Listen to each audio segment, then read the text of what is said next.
Kisah akan berfokus pada seorang mahasiswa miskin namun sangat cerdas di Princeton University bernama Richie, yang karena dia miskin, Richie malah menggunakan kecerdasannya dengan menjadi seorang affiliate di salah satu situs judul. Bahkan sekelas profesor sekalipun ia ajak bermain, yang hal itu terbukti ketika ada satu dosen di kampusnya yang mendaftar di situs milik Richie bukan untuk memberikan gaganting, melainkan meminta Richie agar mengembalikan semua deposit yang dia habiskan semalaman untuk bermain judul. I can't get you back what I don't have.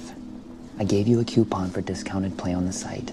Ternyata tidak hanya Richie dan mahasiswa Princeton saja yang bermain judol, karena pada kenyataannya setiap mahasiswa yang ada di Amerika telah terjebak dengan permainan itu, yang saking sudah menjamurnya permainan tersebut, acara televisi sampai menjadikannya berita utama saking mirisnya nasib mereka yang akan dipimpin oleh para pecandu judol di masa ini. It's creating serious problems with few easy answers. Now they're realizing that with their brand name recognition, they can maybe get a big piece of the online action. Selain memberitakan para pemain, mereka juga menjelaskan tentang adanya dugaan kecurangan yang terjadi di salah satu situs online yang dimiliki oleh seorang pria bernama Ivan Block, di mana hal itu langsung menjadikan Ivan sebagai salah satu buron paling dicari oleh FBI.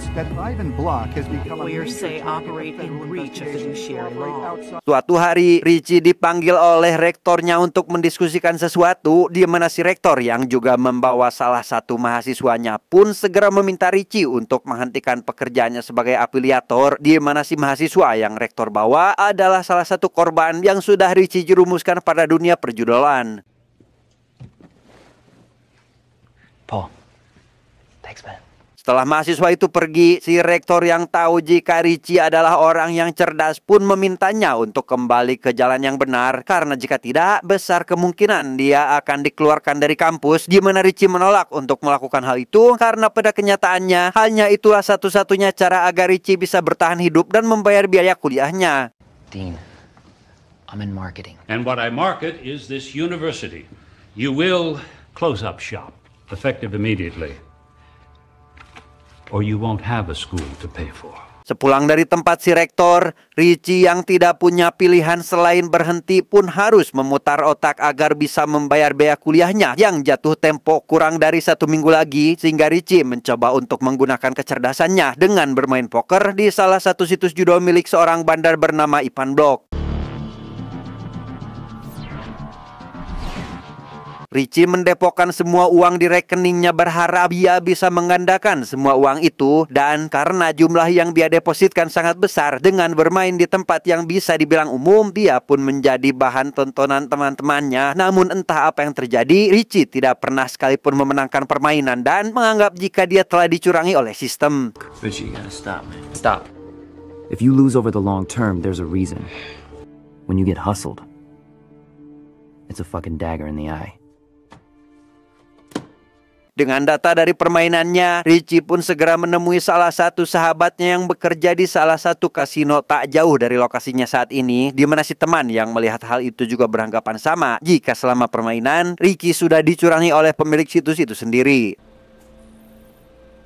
Selanjutnya, Richie pergi menemui ayahnya yang merupakan seorang veteran di bidang judi, dan alasannya ke sana bukan untuk meminjam uang atau saling melepas rindu, melainkan Richie meminta bantuan ayahnya untuk mempertemukannya dengan seorang pemilik situs terkenal bernama Ivan Block yang saat ini sedang berada di Costa Rica. I was hoping you knew somebody who could get me close to Ivan Block. No. There's nobody from all the years at the tables. No, Nobody who owes you. there's nobody.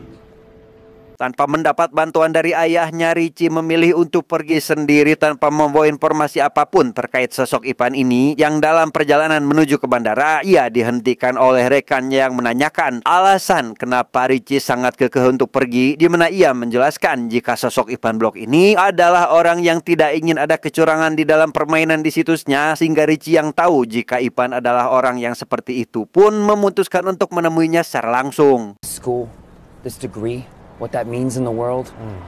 Sesampainya di Costa Rica, Richie diberikan sebuah brosur dari orang asing yang menawarkan terkait apakah dirinya akan bermain atau tidak, dan setelah membaca nama situs di brosur tersebut, Richie langsung mengaku jika dialah orang yang mempromosikan situsnya di Amerika. I'm hoping to get face to face with Ivan Block, you know? Pertemuan itu langsung dijadikan kesempatan oleh Richie untuk menanyakan sosok Ipan kepada dua orang yang ada di depannya. Namun alih-alih menjawab, kedua orang itu memilih pergi sambil berkata jika Ipan adalah sosok penyihir yang sangat sulit untuk ditemui. No one gets behind the curtain. No one. Good luck. Yeah, you too. Richie melanjutkan perjalanannya dengan mencari hotel murah di kawasan yang cukup sederhana, kemudian melunturkan tulisan dengan sebuah cairan yang entah apa itu namanya dan langsung menjemurnya ketika tulisan sudah benar-benar menghilang.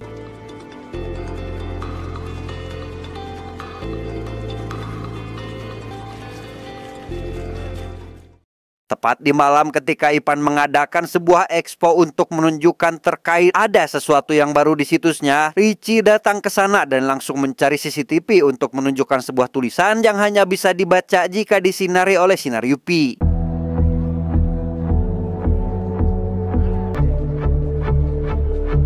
Tak lama setelah itu, Richie dibawa oleh beberapa anak buah Ipan yang ternyata Ipan melihat aksi yang Richie lakukan dan setelah mereka bertemu, Richie menunjukkan beberapa bukti terkait kecurangan dari situs miliknya yang hal itu langsung ia beritahukan kepada Ipan tanpa berkoar-koar dulu di tab komunitas. I was cheated on your site, Midnight Black, and I'm guessing by the look on your face, you don't even know it. If I had $1 for every bad gambler who lost money on my site. Mengetahui hal itu, Ipan hanya meminta maaf dan menyuruh Richie untuk pulang hingga dengan wajah lesu, Richie pun langsung pulang tanpa sempat memberikan tuntutannya. Sir. Esok harinya, Richie dijemput oleh anak buah Ipan untuk menemuinya di salah satu kapal pesiar yang di sana Ipan merasa berterima kasih kepada Richie atas informasi yang dia berikan di mana Ipan sudah mengembalikan kerugian Richie dan mengajaknya bergabung untuk bekerja bersamanya. So we ordered a set of these boats. We had a good time. A lot of fun. Dengan keuntungan yang melimpah, tentu Richie tidak punya alasan untuk menolak tawaran emas itu. Apalagi setelah mendengar ucapan Ipan yang seolah motivator pun membuat Richie yakin jika dia benar-benar harus bekerja bersamanya. With either are you back to Jersey or X, the correct answer is X. Di hari pertamanya bekerja, Richie mendapat akses penuh seolah Ipan sudah sangat mempercayainya. Bahkan Richie diizinkan untuk merekrut teman-temannya yang merupakan programmer dan matematikawan dari universitasnya. Even let me bring in my own people. They needed some Princeton math, so I gave it to them. Di hari yang sama, terlihat Ipan pergi menemui seorang anggota dewan di bidang perjudian bernama Herrera, di mana setiap 6 bulan sekali Ipan akan membayar upeti agar bisnisnya berjalan lancar. Namun karena Herrera juga harus menutup rekan dewannya yang lain, maka dia menaikkan harga yang harus dibayarkan oleh Ipan dalam kurun waktu 6 bulan ke depan. So that's why it's gonna cost you more money. Good luck with the horse. Richie sendiri sedang mengamati para konsumen yang sedang bermain, di mana perhatiannya teralihkan ketika melihat pemain lempar dadu yang sangat rese dan sombong kepada wasit permainan, sehingga Richie yang kesal pun lantas turun ke lapangan untuk membantu rekan kerjanya keluar dari masalah. Let me take over. Dengan bantuan dan dorongan seorang wanita pelayan senior bernama Rebecca, Richie berhasil keluar dari masalah dengan cukup mudah. Bahkan dari kejadian itu, kedekatan mereka semakin terjalin sehingga membuat Rebecca tidak malu untuk mengajak Richie terlebih dahulu. That was pretty impressive. That was pretty lucky. Setelah puas dengan Rebecca, tiba-tiba saja Ipan mengajak Richie untuk bertemu. Dia diminta untuk menemuinya di sebuah danau pribadi yang saat itu Ivan sedang memberikan peliharaannya makan agar mereka tidak kelaparan. Appreciate the invite, man. That was a blast. Good. You have fun.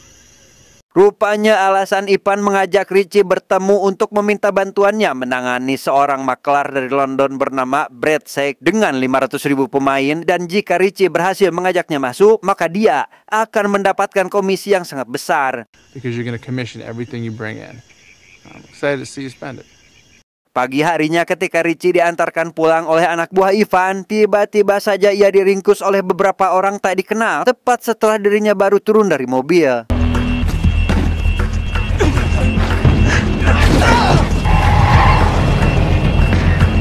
Rupanya Richie ditangkap oleh pihak FBI di mana dia diminta untuk bergabung dengan mereka dan menjadi orang dalam agar bisa menangkap dan memasukkan Ipan ke dalam penjara, dan jika dia tidak mau, maka Richie tidak akan pernah bisa kembali ke Amerika melanjutkan kuliah. Bahkan di Costa Rica sendiri hidupnya akan berada dalam ketakutan. Call me Agent Shavers. You are gonna be my guy inside. I don't know what you think I can do, man.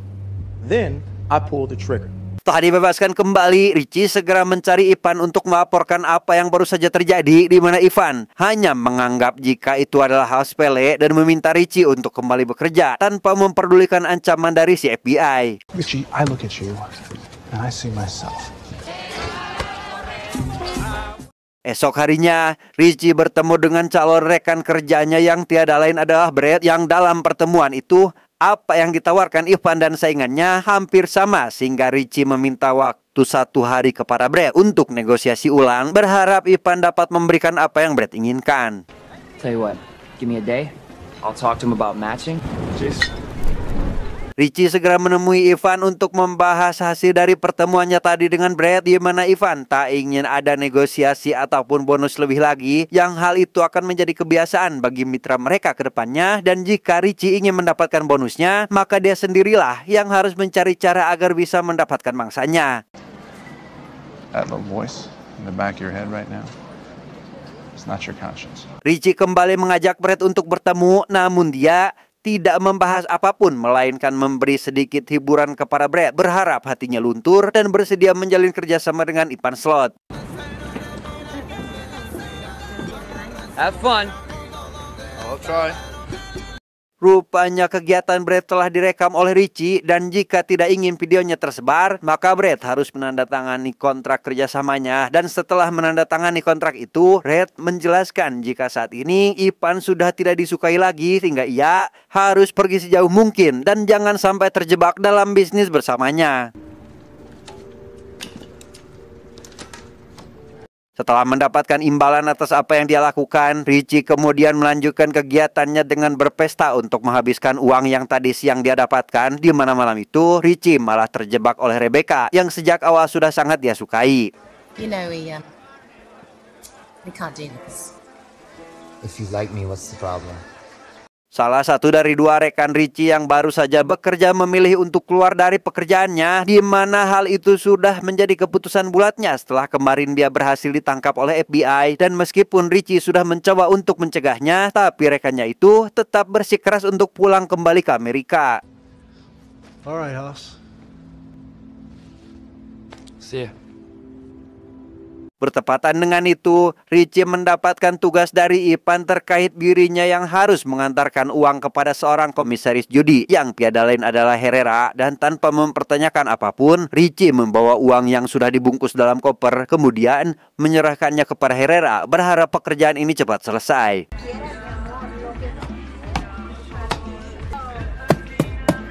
Right here. Setelah anak buah Herrera menghitungnya, ia pun berkata jika uang yang dibawanya kurang, sehingga Richie yang panik dengan hal itu pun meminta izin untuk pulang, di mana ia akan menceritakan kesalahpahaman ini kepada Ivan sekaligus membayar minuman Herrera di pesta itu. Why don't I take care of your tab for the evening? Huh? Thank you. It's very generous. I will let Ivan know about this misunderstanding. Sesampainya di luar, Richie langsung dihampiri oleh anak buah Herrera, di mana ia langsung dipukuli olehnya. Berikut dengan pesan Herrera kepada Ivan untuk tidak main-main lagi dengan dirinya. You think you can buy me? I'm sending a message. Di kantor, Richie langsung dihampiri Ivan yang sedang duduk santai bersama beberapa wanita, di mana Richie marah-marah karena seolah sudah dijebak oleh atasannya yang bukannya meminta maaf. Ivan malah balik memarahi Richie dan menganggap jika perintahnya adalah mutlak, dan jika dia menyeru siapa saja, maka orang itu wajib dan harus menurutinya. Come back to work and say, do you need me to do it again?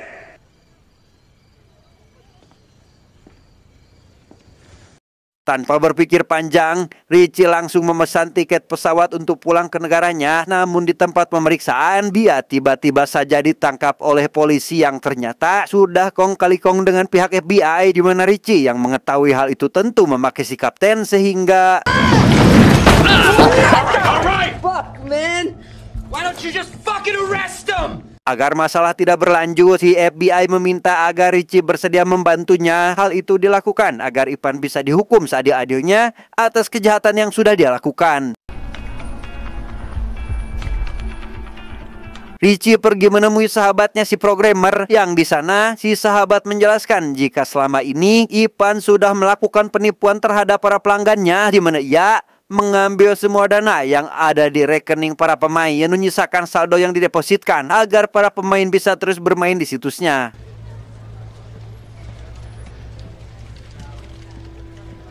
Ketika pembicaraan sedang menghangat, Richie dipanggil oleh Ivan untuk datang ke ruangannya, yang ternyata alasan Ivan memanggil Richie untuk memberitahu jika dia sudah menyelamatkan ayahnya dari tumpukan hutang yang sangat besar dan memberikannya rumah yang sangat nyaman untuk ditinggali. Namun hal itu tidaklah gratis karena pada kenyataannya hal itu menjadi pengekang agar Richie tidak mengkhianatinya.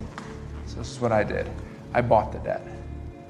I own the paper on your father. The only person who can do anything to him now. Beberapa hari berlalu, Richie dihubungi oleh sahabatnya terkait penipuan yang dilakukan oleh Ivan. Namun belum juga hal itu tersampaikan, Richie diajak pergi ke suatu tempat untuk menyaksikan sebuah pertunjukan di mana Ivan akan melemparkan Herrera ke dalam kolam yang dipenuhi buaya bersama satu rekannya yang entah siapa itu. Hey, Richie, where you going, man? Going home. Yeah? Yeah. Why don't you do that later? You take a ride with me.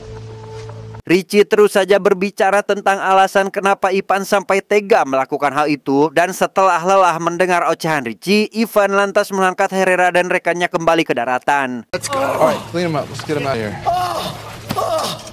See you soon, Rich.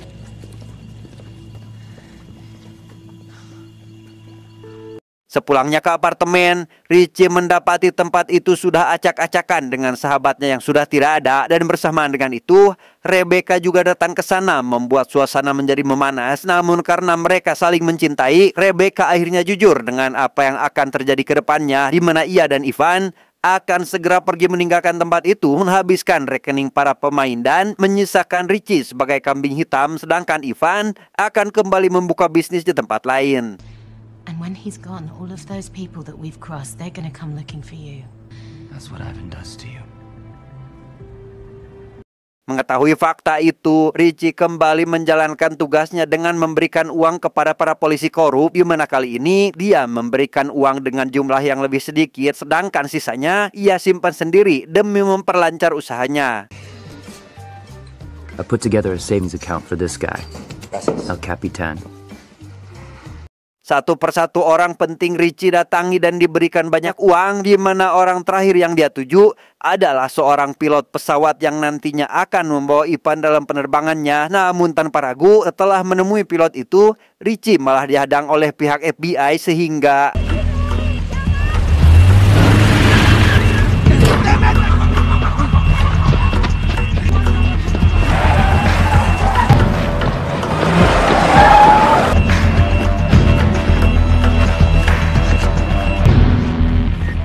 rupanya alasan pengejaran itu karena pihak FBI telah kehilangan rekan Richie, di mana Richie sendiri tidak mengetahui kemana sahabatnya pergi, bahkan marah-marah kepada FBI yang tak bisa menjaga mata-matanya. You know what? You guys are so full of shit. You blackmail me. You beat the shit out of me. You have 48 hours to get me what I need on block.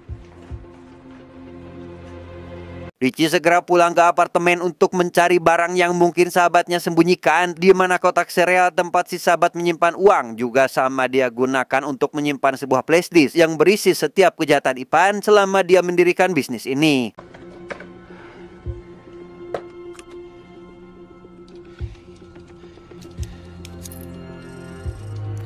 Dengan bukti yang sudah didapatkan, Richie menanyakan terkait pesawat, apakah sudah Rebecca pesankan atau tidak, di mana Rebecca menjawab jika dia sudah melakukan apa yang Richie perintahkan dengan menggunakan semua uang yang dia miliki. Everything's ready in Antigua. You know I'm with you.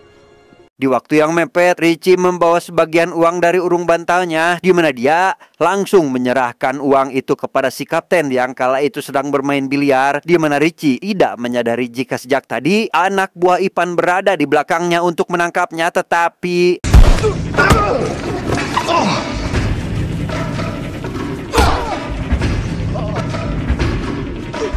esoknya, polisi mulai berdatangan ke setiap kasino untuk melakukan penggerebekan, di mana Ivan yang sudah pergi sejak awal pun tak menyadari kekacauan yang sedang terjadi di kasinonya. Bahkan ia menghubungi Richie untuk meminta maaf karena dirinya tidak dapat membantu ketika nanti dia ditangkap oleh FBI.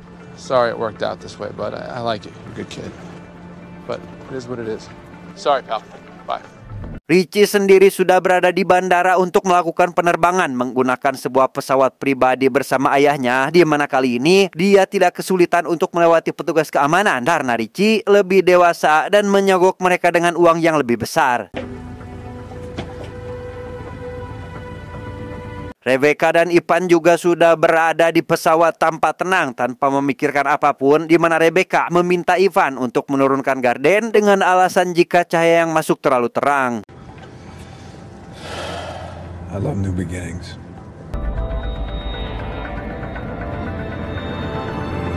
Ketika turun, Ivan dikejutkan dengan Richie yang sudah menunggunya, apalagi dia yang baru sadar jika dirinya sekarang berada di Amerika atau tempat sakral yang paling tidak boleh dia singgahi.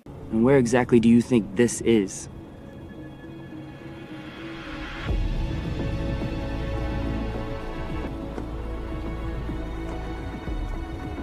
Bersamaan dengan polisi yang mulai berdatangan, Richie yang sudah sangat dongkol dengan Ivan pun mengucapkan salam perpisahan dengan berkata, semoga beruntung karena mulai saat ini dia akan berada di penjara untuk waktu yang cukup lama. Good luck, sir. Get this piece of shit in the car. What about him? He's a cooperator. Menyadari kepergian Richie dan Rebecca, si FBI lantas menyuruh semua anggotanya untuk melakukan pengejaran. Hal itu bukan untuk menangkapnya, melainkan meminta barang bukti yang sudah Richie janjikan kepadanya. Dan setelah Richie mengudara, salah satu tukang parkir memberikan sebuah flash disk kepada si FBI yang membuatnya sangat senang karena Richie sudah menepati janjinya.